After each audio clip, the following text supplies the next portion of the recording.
extremely excited to chat with all three of you, and also for everyone in the room. I luckily have had the pleasure with actually working with all three of these individuals over the past, year and a half. So very excited to dive in.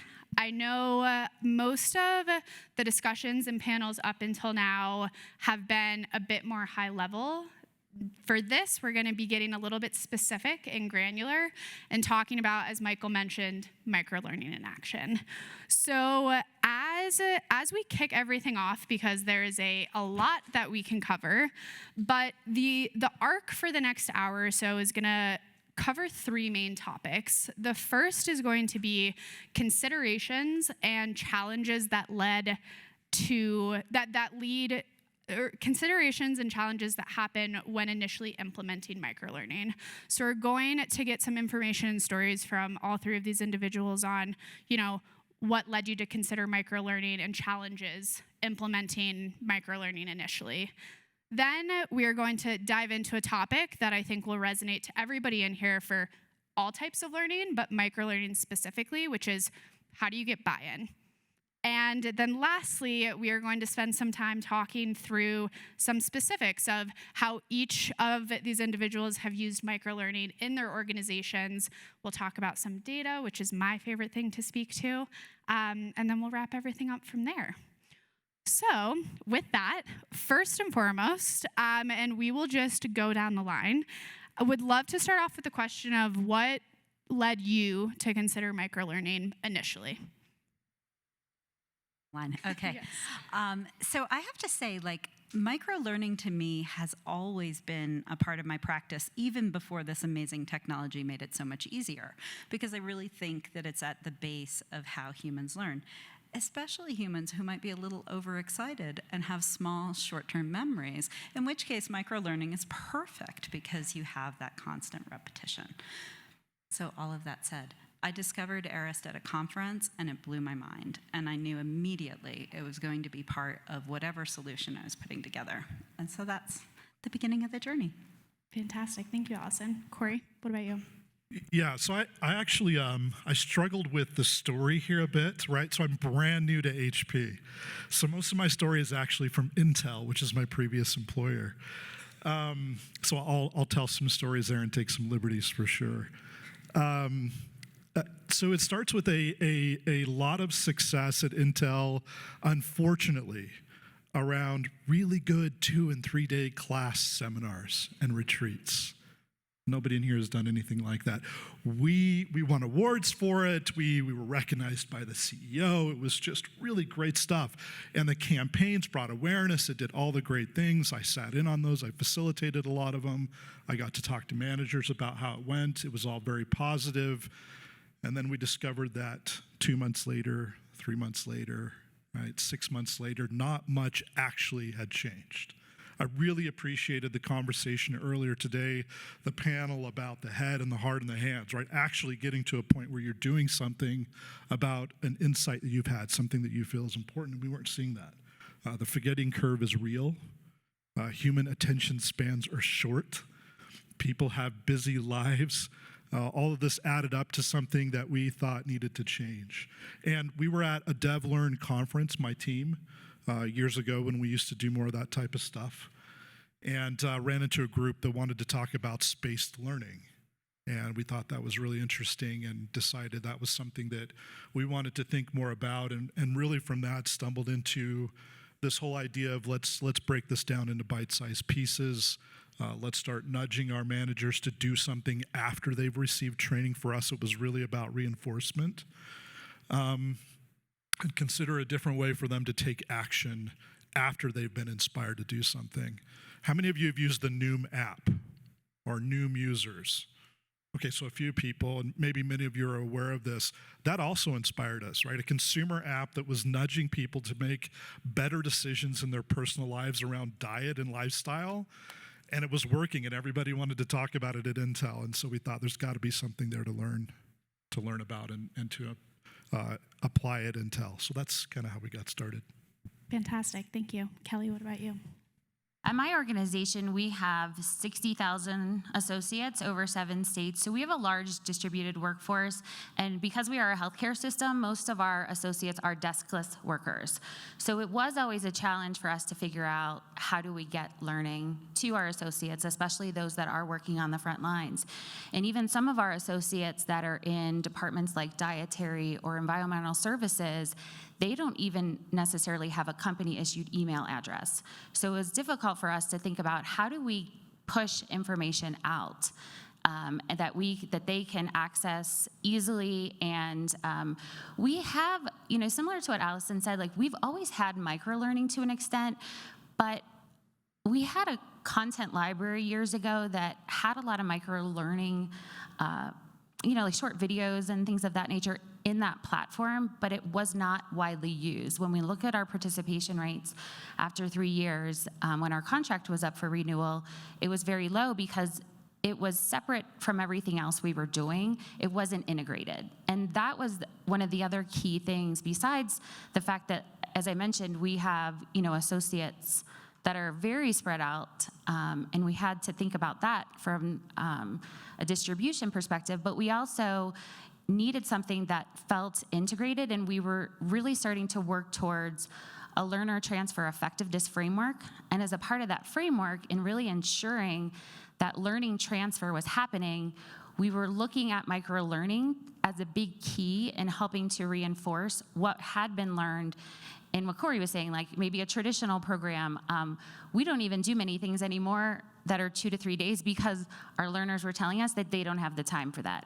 And that was another key message that we heard, especially from our nursing workforce, is that they don't have time. The last 2 years, obviously we were in a pandemic, and healthcare was one of those industries that, like many others, were very hit hard, and because of staffing shortages, we just had to be realistic that we couldn't ask people to come off of the floor and take their time away from patient care to take a course around leadership development. Even though we knew it was still important, we had to refocus our priorities, but we didn't want learning to stop.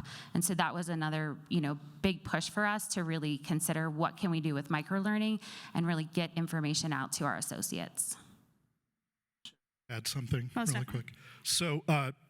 So Kelly mentioned this concept of push early in her comments, and Michael brought that up yesterday. And this is where I guess I put on the other hat and talk from an HP perspective.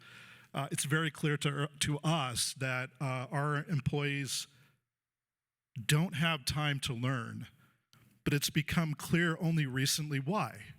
I think it is traditionally correct to say they are busy every day doing their jobs. But when you dig a little bit deeper, what they're also saying is, what you're presenting to me is overwhelming, it's confusing, I'm just frustrated. And frankly, and this is what they're not saying, I don't have time to figure it out. And what they've really been asking is for a more guided learning experience. Push something in front of me, help me. And so that's where we've tried to step in and say, that's a role that we can play. We can organize learning in a different way, and we can push that in front of you. And micro-learning and delivery techniques like the ARIS platform work really well for us.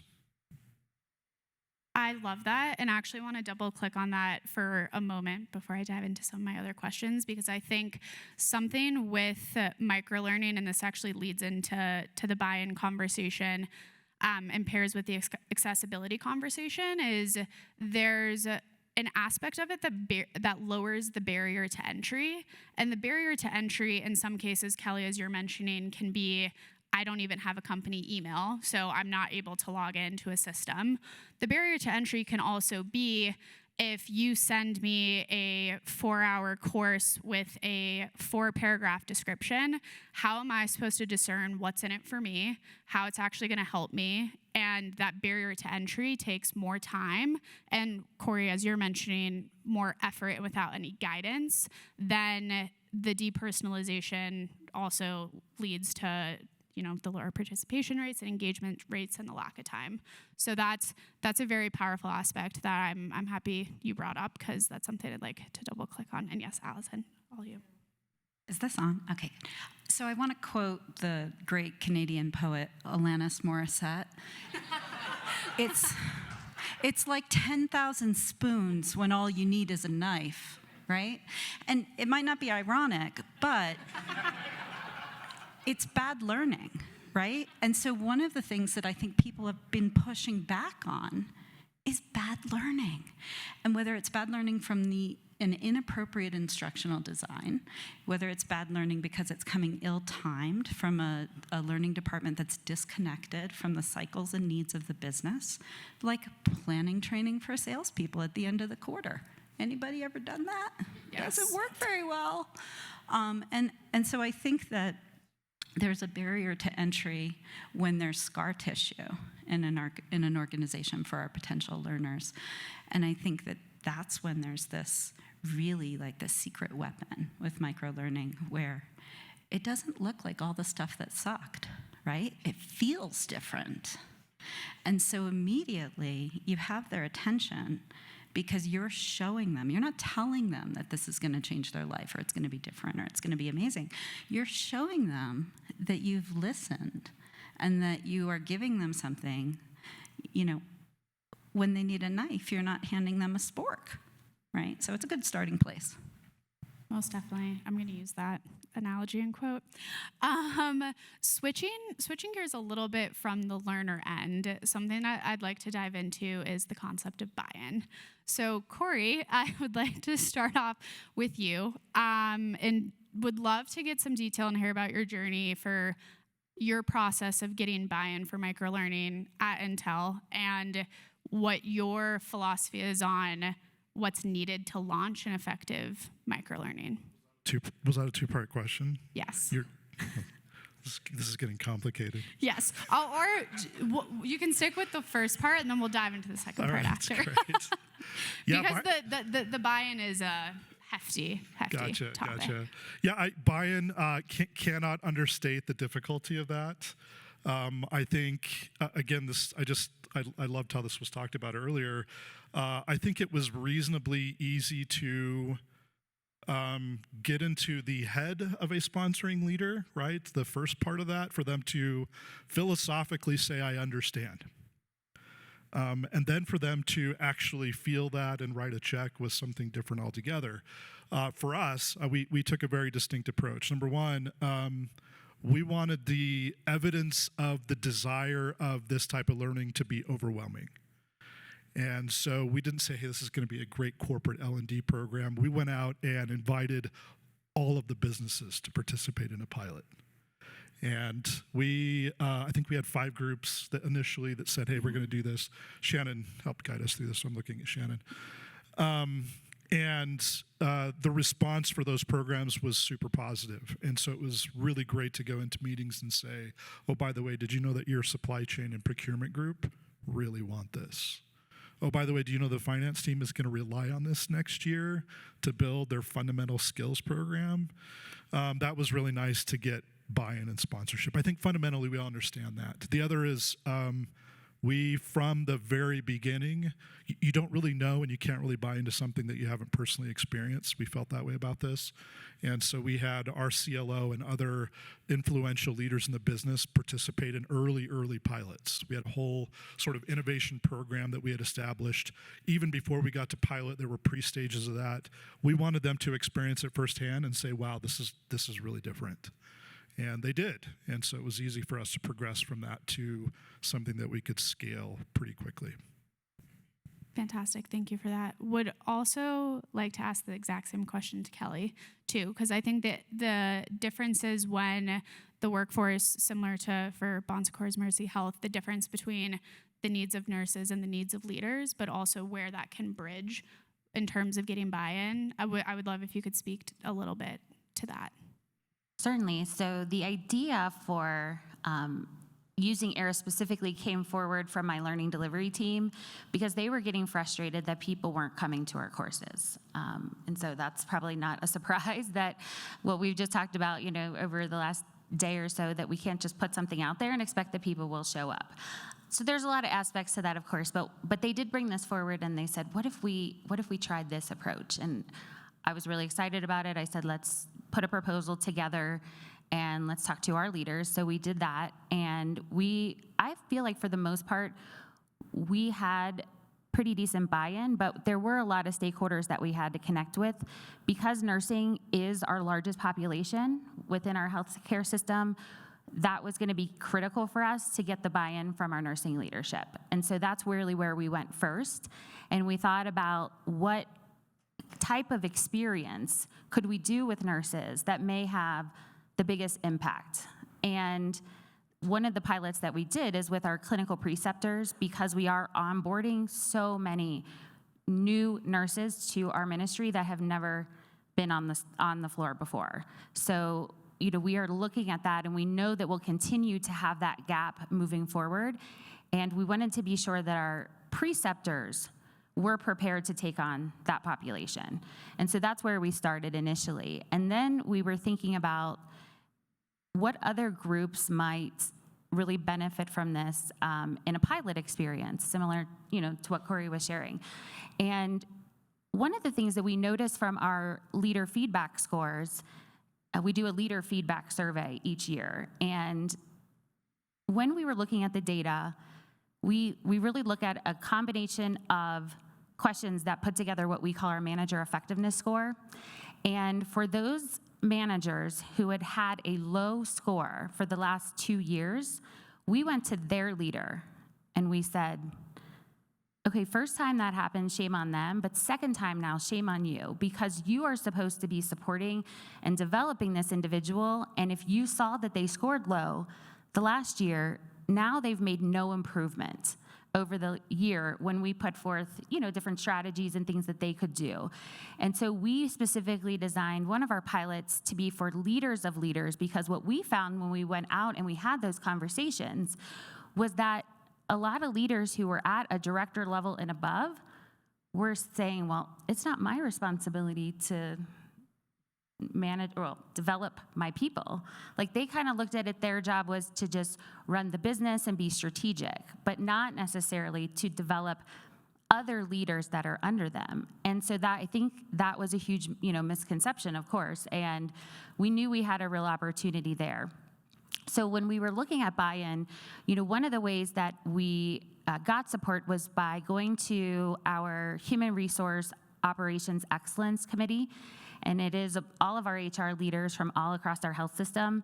And we started that, we started with our nursing group, as I mentioned first, and then we went to our HR partners, especially our HR strategic partners that are actually out in our sites working on the front lines, and they're hearing the challenges and the struggles and the obstacles, if you will, that people are experiencing, and they were really excited about text message learning. And we thought we were gonna have a lot of resistance initially, but we found that it was relatively easy. People really bought into the concept because everybody has a cell phone.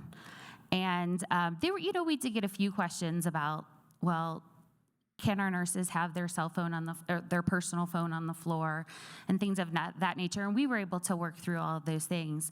But then it was really working on the buy-in of the learners that we were gonna have participate in our pilots. And especially the group that I mentioned to you, the leaders of leaders.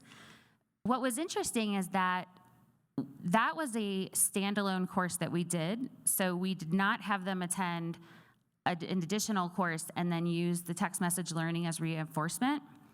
We actually just did a standalone course for that particular population because it allowed them to have a little bit more privacy and not be called out as a leader who is a continual low performer in a classroom environment. And they then really liked that and bought into that. They were resistant to the training at first because they thought, again, what? I scored okay, but it's their team member, right? That was the low scorer. But then there was that kind of that guilt and maybe potentially shame that came along with that, right? And we didn't want to embarrass anyone or put people into an uncomfortable situation, but we knew that we needed to get learning forward to them, and this was a great way to do that because it was much more private, even from like a virtual, an experience, and then allowed them to get the learning right to their phone, and our participation rates were incredible. And I won't get into all the statistics now, but that was one area again that just talking about kind of different levels of buy-in that we had to have. Hopefully that covers those different points. No, most definitely. And I really appreciate the call out on the learner front as well, right? Because when we think about buy-in, it is twofold. It's buy-in, well, actually, it's probably threefold. It's buy-in on the business level of how is this going to end up with a ROI for the business? How is this tied to business goals? It's buy-in on the admin side as well of how will microlearning help empower your team to be more effective and more efficient and save them time. And then also ultimately it's buy-in on the learner front. And I think something that you brought up, which is very important, and I mean, we see a lot specifically with people skills and leadership skills, is that one-to-one communication and the privacy, as you're mentioning, allows people to be a bit more authentic because, as you mentioned, you're removing the barrier of shame or judgment, and that ultimately leads to better results because people are not putting up a front based on what they think they need to be doing or expressing. So that's an extremely important point. I'm happy you called that out. Yes, Corey. And then Allison. You brought up something important that we haven't hit very heavily, which we found was actually fantastic about microlearning in general, but the delivery method itself as well. So our experienced designers were skeptical at first. They were used to building great 2 and 3 day, or at best, microlearning was a 4-hour program. They were really great at that, right? And that's where their skills, they had never developed anything like this, and I think they were a little nervous and wondered, does my skill set still apply? Can I effectively do this? It was scary for them. And so there's some great guidance along the way, thanks to Shannon and team as well. But what they discovered through that is the tremendous effort that we had been applying to build a 2 and 3 day class, which is a huge effort for a company like Intel, was for the benefit that we were getting was not sized correctly, to put it simply. And they found that going in and creating a program that was really hitting at the need for reinforcement and simple consumable pieces of learning right in the time that they needed and without all the noise of email was super effective. And they could build a course, provided they had the content, they could build a course in a matter of a couple days, one designer, right, for a huge audience. That was a seismic shift. Yeah, most definitely. Allison, yeah. So we've talked a lot about, like leader buy-in and learner buy-in and designer buy-in. So then there's the financial buy-in, right? And I actually joined Andela knowing that I was going to bring Arist in, and it was just a matter of how, right? And so I kind of evaluated what the pitch was. And so what I started with was, hey, I found us something that gives us this bump in, knowledge acquisition and change behavior, and I used all the fancy statistics. But the other thing I did is that after I interviewed for the role to come in and build out this learning ecosystem, in my thank you for the interview, I sent them a link to an Arist course about why they wanted to hire me. So and I customized it for the different people that I interviewed with. And then when I joined, I had one for my team so they could learn a little bit about me. So what it meant was when they got these numbers about how, and I don't have them all memorized, but we all know they're awesome, right? They already had a concept of what I was talking about, and so the word micro didn't scare them as much because it's sort of, sometimes we're really scared of something we just don't feel that we understand. And so that's actually been an approach that I've taken in the organization, is that show, don't tell, because I didn't have any problem getting the learners excited about it because they were like, no way, I don't have to leave my desk for 3 hours. I'm in. And they've loved it, and we've gotten really great satisfaction rates, and we've gotten really great, scores and all of these beautiful metrics that we can use on slides later in the year. But it's just been, I found that the really big key is for people to experience it so they know what it is and truly understand it, and then to also bring that science and that data there. And then when you look at how much money we all spend on things where we don't have that return on investment, it becomes really a no-brainer for people who actually don't like learning, don't care about it. They just want to make sure that the numbers make sense. Yeah, I appreciate you sharing, because it makes a ton of sense.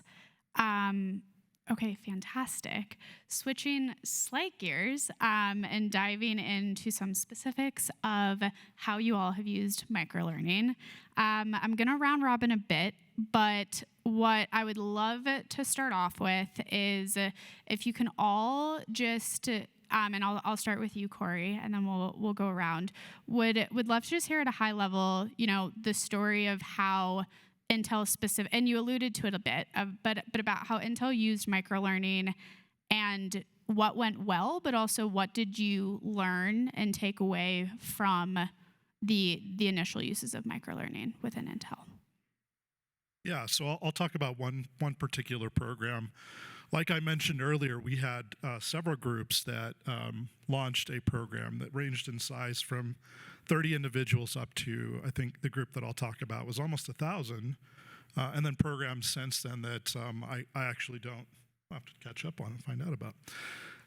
But the program that I would use as a case study was, so we had a coaching community at Intel.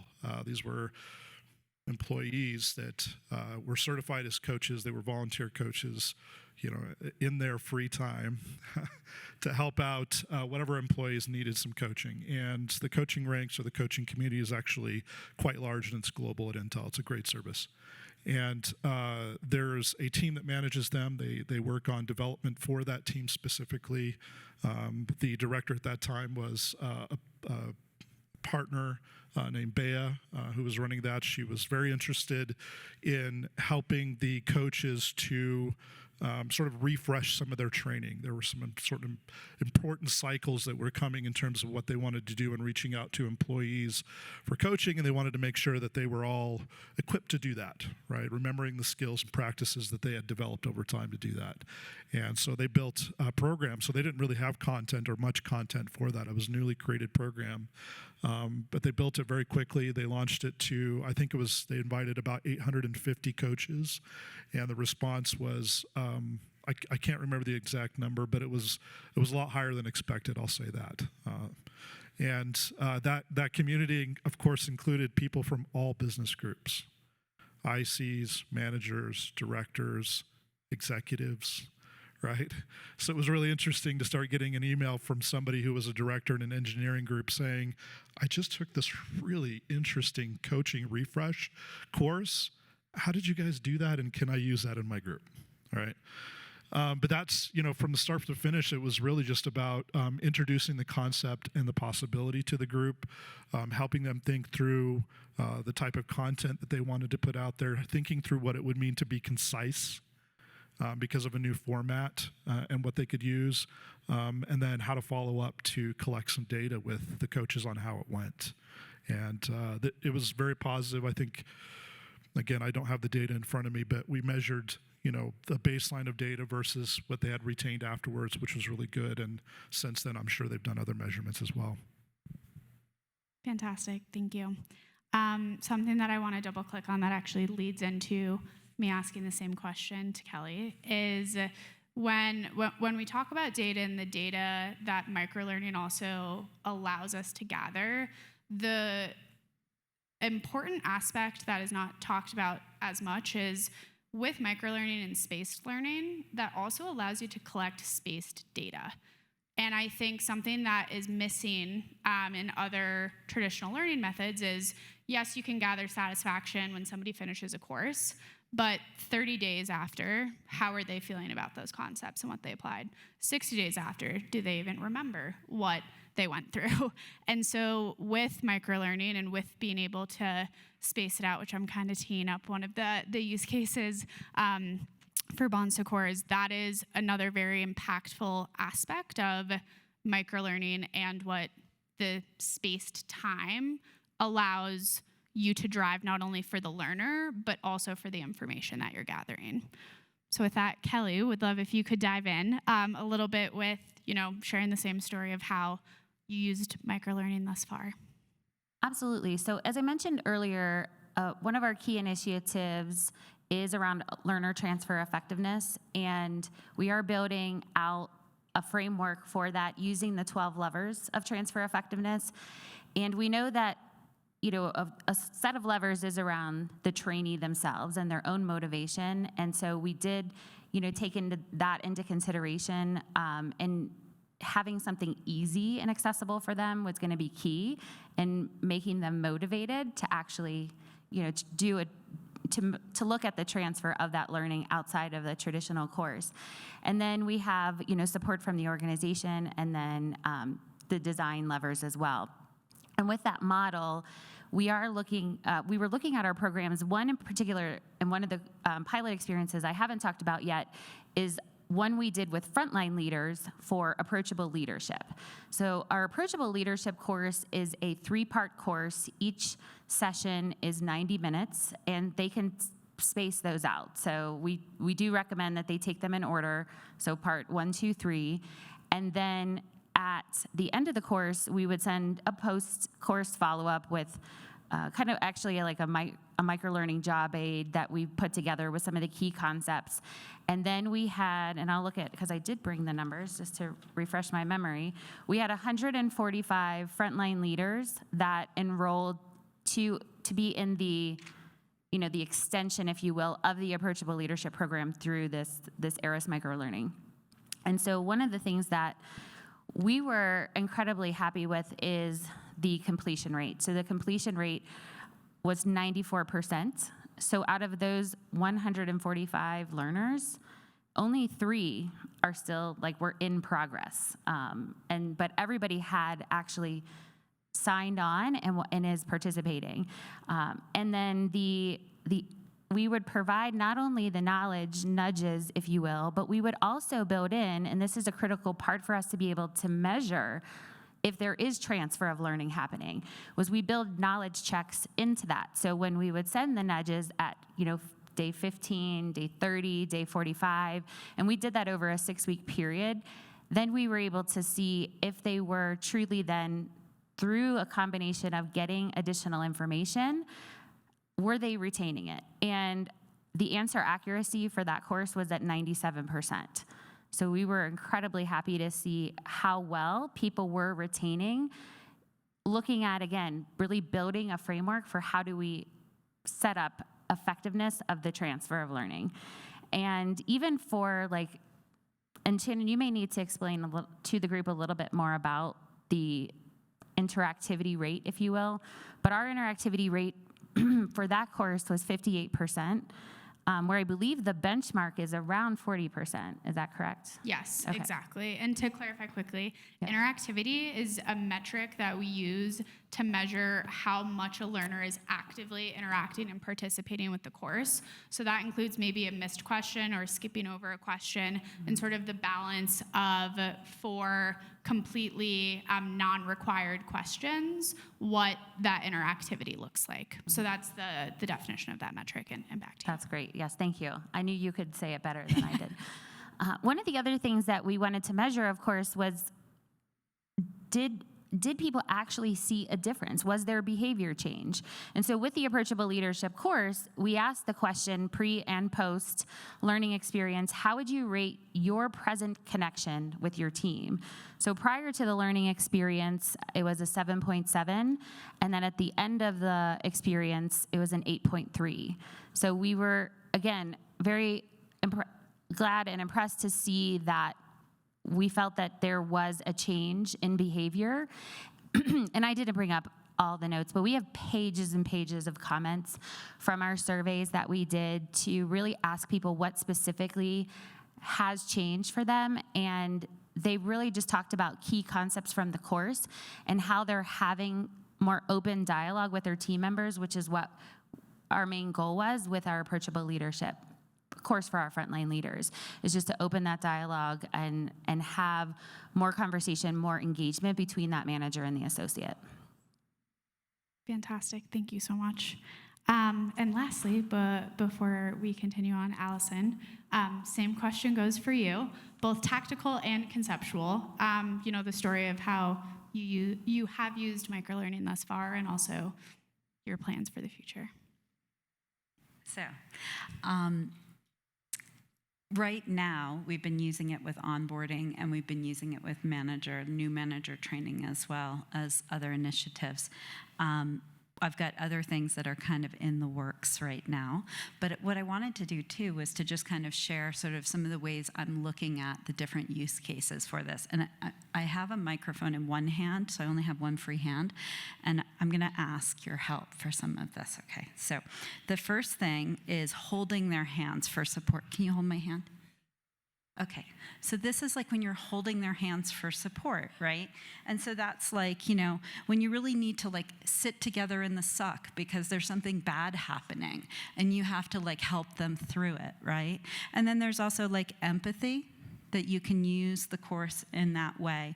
And, also like things are kind of scary in the markets right now. So sometimes there's a lot of fear, and you want to like send them these messages of sometimes reassurance, sometimes it's just expanding their tool set to deal with the uncertainty, but that's that use case for the support. So then there's the time where we're joining hands. Can you guys join hands?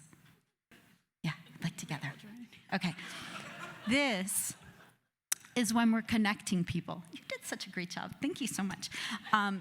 And so this is where you're bringing people together. So sometimes in organizations, my theater geek is coming out, you've got like the sharks and the jets, right? And they're fighting, right? Because this one and that one and that, And so sometimes you need to bring these departments together. And so sometimes or groups or whatever. Sometimes you can use the microlearning to do that by having a shared experience and then like leading to something, right? So, but then also like mergers and acquisitions are another really great use case for that. Org changes, kind of marrying of new things, and strengthening and collaboration. I think those are really, really good use cases, and I can see some opportunities for connecting in my future. So we're working on that. Then the other one, I can do this one. This is lifting them up. So this is inspiration, encouragement, right? Sending out those messages. Now this is something that we use along with leadership development or going to be using with some hypo training, right? Where you need to send out those messages of sort of inspiration, recognition, supporting new knowledge growth is another way that I'm doing the lifting them up. And then I'm going to take your hand for a minute. Come here, Shannon. Come with me, right? So this is leading them by the hand, okay? Think about new processes, new products, new ideas, changes, new knowledge, new behavior. You may have an ARIST course for that, or you may have some other mechanism that you're doing it. But then you can use your ARIST course or a separate ARIST course to provide that like little lead them by the hand through the change. How are you doing? It's a little bit of a combination of connection and support. I mean, these things are not, like you can't, breach the things. But basically, this is sort of driving on a particular time cycle to support some of the other learning initiatives that you have or corporate initiatives that you have in place. And then the other one, how am I going to do this? Okay, let's see. Could you just like poke him for me? Just poke him. Okay, so this one is nudging, budging, asking for directions, inspiration again, because it bleeds over. And so really what this is I used to teach first grade, and when you would see a kid and they'd be like this, you would just go over and gently tap on their paper. Just tap, tap, tap. And it would bring them back. So this is the ARIST equivalent of that. And you don't have to be 7 or 6 to do this. And so this is where you want to think about kind of like you have that ability to use ARIST to be that steadfast presence, right? And to keep the relevance for something that you're doing. But the nice thing is you can set it and forget it, right? So you can design these moments to align with what you're doing and then run them. So the person who receives this gets to receive that personalized message at the time they needed it most, because you know how it aligns with what's going on in the lesson that they're taking in their course, right? But you've got that ability to really form that connection. And then, so let me give you an example of that too, in terms of, asking for direction. So what that means to me is like, I might need to know other things that they need in terms of learning, right? Or other questions that I have in terms of supplementation or something like that, or inspiration. I mean, they have great ideas, right? So I want to gather those. So right now I'm working on this daily development drive, or 3D, which is a Slack channel message that goes out, and basically using that to support calendar-driven things, but it's sort of like a little daily dose of learning. And sometimes it's a question. That's where I can gather that information back. But there's got to be a reason that you open it, right? If you like fortune cookies, but 9 out of 10 fortune cookies you get are empty, unless you really like the cookie, you're going to stop opening fortune cookies. But if you open fortune cookies and you get something funny, you get maybe like a cute little message and you put it on your wall or something like that, or you get lotto numbers and you become a millionaire. I don't know what's your driver, but there's got to be something in there for you. And so that's my hope with this particular one that I'm working on, is that there's going to be enough of a little something. They get used to getting that regular message, and then they answer my questions when I pose my questions to them, and I get that data feedback loop. So just think of the hands, and those are some ideas. Fantastic, thank you. For the sake of time, we have one final question, which is a question that I'm most excited about, that I would love to ask to the three of you. It's forward-looking. So based on your goals and the challenges you're facing now, if you had, in an ideal world, all of the resources, all of the budget, and no restrictions, what would your current dream microlearning use case be? And Allison, we'll start with you, and then we can go down the line. Yeah. In this magical world, I have enough people throughout the organization, not just on my team, who are really, really skilled in using Eris, in a way that's really effective. I've got my learning ecosystem completely built out so that I have all of these Eris moments that are interwoven, right? So that I can use it to push information, pull information. I can then also have a whole troop of learning champions who I train up, and we train up to use it so that we can embed it into our ERGs and then help them to become BRGs. And we can also, gather things from our leadership and because in this beautiful world, I have my mentoring up and down all the way around program set up, in which case so we can capture all of that. And I've got enough talented Eris developers to really do everything that I want to do with it. But I think the biggest thing for me, and I think this is what helps with Eris, is that because the way the tool is, it forces us to really create learning in those appropriate bites, right? And that ability to be interactive and to be sort of point of need, the ability to time when we have things coming to you is huge. And I just think there are so many use cases for that. We were talking the other night, and I'm planning on making a course for my daughter to help her remember to do the dishes. And I'm going to pull a playlist with a song for how long it takes her to do the dishes so that she's got something. Okay, that's not at work, but there's a work equivalent to that. So in the future, I have the team, the people to really take all these ideas and implement them, and then be able to see how well they work. Fantastic, thank you. Corey? Yeah, so you may be familiar with the term or the program. It's not really even a program, it's a way of life at HP. It's called HP Way, right? There is a very distinct and strong culture at HP that was built from the very beginning. And I can legitimately say, as a new employee of HP, it's a real thing. And it doesn't happen by accident. We work very hard at building and establishing that culture and maintaining that culture, and in some cases, evolving that culture over time. And to support that, we have a whole portfolio of power skills.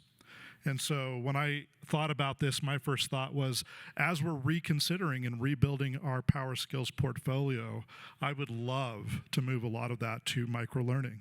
I would love to string that out over time to help reinforce behaviors and not just, I know it, I get it, right? That's important to us.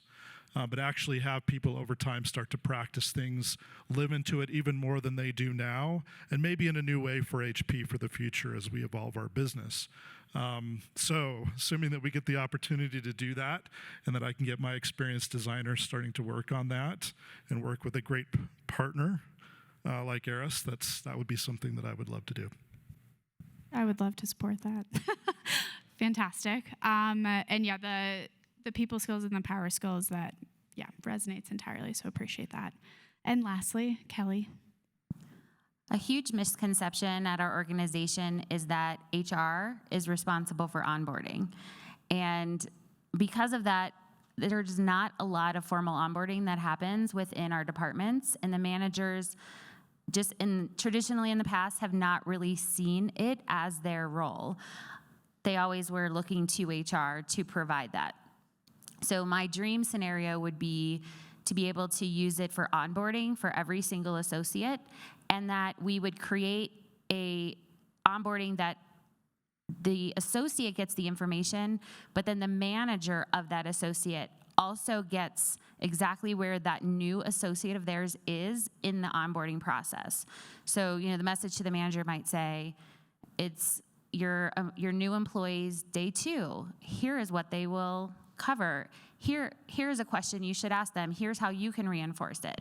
And to really work on building that manager-associate or manager-employee relationship by also strengthening the onboarding of our workforce, because again, it is distributed, and we are a large healthcare system, and we had just gone through a merger right before the pandemic.